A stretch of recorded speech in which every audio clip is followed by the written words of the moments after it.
কৈ যাব মই কিন্তু এটা মনোজৰ পৰা দৰকাৰ জানিব বিচাৰিছোঁ। মনোজ কোৱা, কালিৰ পৰা আমি দুয়ো অহৰ্নিশে আছোঁ, এই মুহূৰ্তত তুমি কি ক'ব বিচাৰিবা? আমি যোৱাকালিৰ পৰা এই স্থানতে আৰু খানাপাৰা স্থানত যোৱা দুটা স্থানতে আমি ঘূৰি ফুৰিছোঁ। মৰমৰ শিল্পীগৰাকীক এবাৰ চোৱা হেঁপাহ আছিলে, চালোঁ।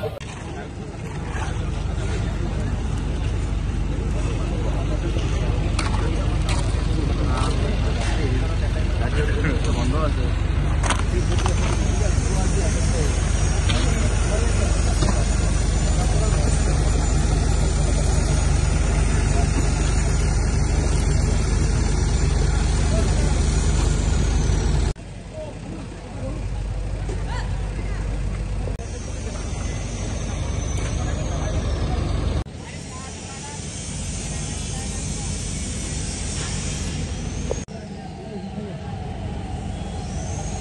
আমি যোৱাকালিৰ পৰা এই স্থানতে আৰু খানাপাৰা স্থানত যোৱা দুটা স্থানতে আমি ঘূৰি ফুৰিছোঁ।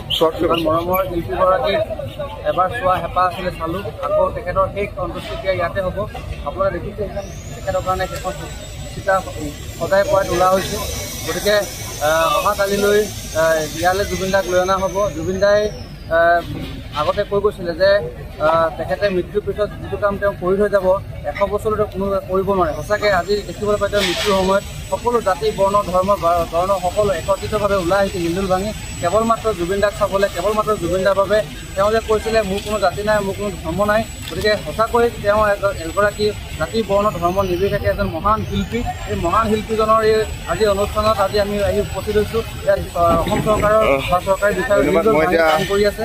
আৰু এটা বস্তু দেখাবলৈ গৈ আছোঁ, এখন চিতা লৈ আহিছে।